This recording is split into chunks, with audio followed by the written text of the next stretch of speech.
Hello and welcome back to the channel. Watford 1, Peterborough 5 was the final score at Vicarage Road. I expected a loss when I saw the team sheet. I'm not sure I was expecting such a battering though, it has to be said. Alessio Dionisi choosing to bring on some big hitters in the second half to ensure the score didn't get much worse.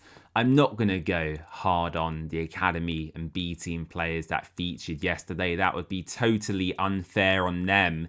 And if anything, in my opinion, a few of those players were better than some of the first teamers we saw. I'm looking at you, Martin Piero and Edu Kayembe. I'm particularly disappointed with their performances. Firstly, full credit to Posh and their fans. They were very loud in that away end, and the performance they saw from their team certainly warranted the journey down midweek. Harry Leonard and Shofawoke over on that right hand side were pretty incredible to watch. I'm not going to lie. Harry Leonard in particular is someone I'd like to see in this Watford side. If only Gino Pozzo was willing to spend some cash. So congratulations to Posh, to Peterborough. I hope you get a big tie in the next round. There were positives though, even in this massive defeat for us to take away.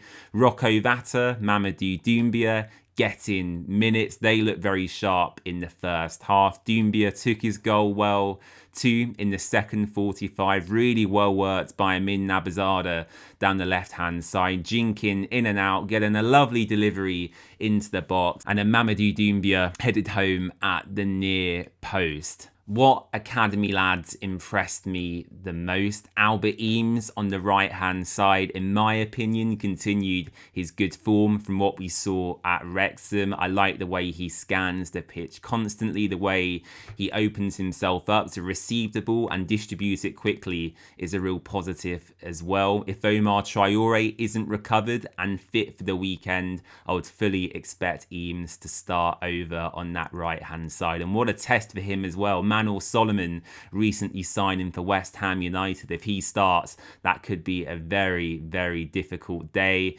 James Claridge scored the own goal. After that, I thought he recovered well. And alongside Claridge was 17-year-old Raphael London, a ball-playing centre-back. And boy, did he look good. Yes, ultimately, they were all out of their depth to some degree, but they did as best as they could. And those three players in particular were highlights for me.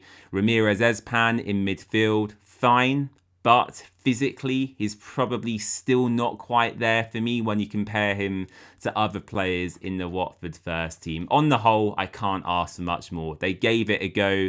We brought on the first teamers in that second half to solidify it a bit more so it didn't get too embarrassing. But yeah, what else can we do? We've been put in this position by our recruitment team, by the owner, the lack of action so far. And given the news we've heard today around Imran Loser's imminent departure, there should be no excuses moving forward around finances available and the need to bring players in. Imran Loser off to Panathinaikos for a reported £7 million. He's due to undergo his medical later today. We've already seen Georgi Shakfatatse make the move to our sister club Udinese, and Nestory Irankunda moving for a huge fee to Sporting in Portugal as well. 3 big sales, and we've not seen much of that, if any, reinvested into the squad so far. If Watford are to be competitive this season and make a real good go of it, for me, at the bare minimum, we need 2 centre-backs, a new midfielder, a right winger and a striker all in before that Tuesday night deadline. Is that possible? I really highly doubt it. The line from Sky Sports at the moment is that Watford are working on deals for 7 different defenders, looking to sign at least 2 of them before the deadline. The names on that list include Mason Holgate, Zach Abbott, Mark McGuinness and others. I just can't quite fathom in my head why this couldn't have been done well over a month ago. They'll argue it's a difficult market, we had the World Cup this year, but every club's in the same position, and I've seen lots of other teams doing plenty of business, and it just feels like we've been left behind once again. More specifically, the centre-back situation is what frustrates me the most, because we've known about that since the start of May, really. Formos Mendy, after his unsuccessful spell, was never going to return on loan or on a permanent deal. Saba Gogla-Cheatstay and James Abankwah, both from Udinese, that looks unlikely now as well. We've known about this for months and months and months, yet we're heading into the final week in the same boat. Full credit to Dionisi, the players and his coaching staff.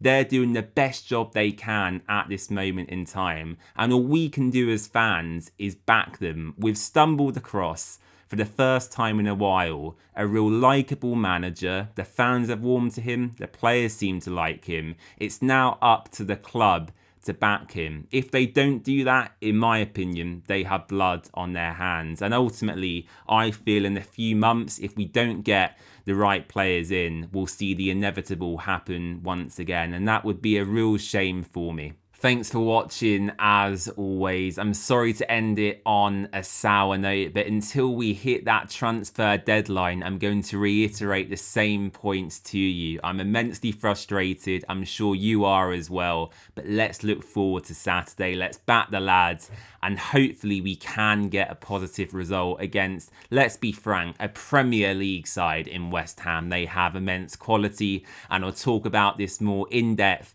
in my match preview. Keep an eye out for that, and I'll see you again very soon. Bye-bye.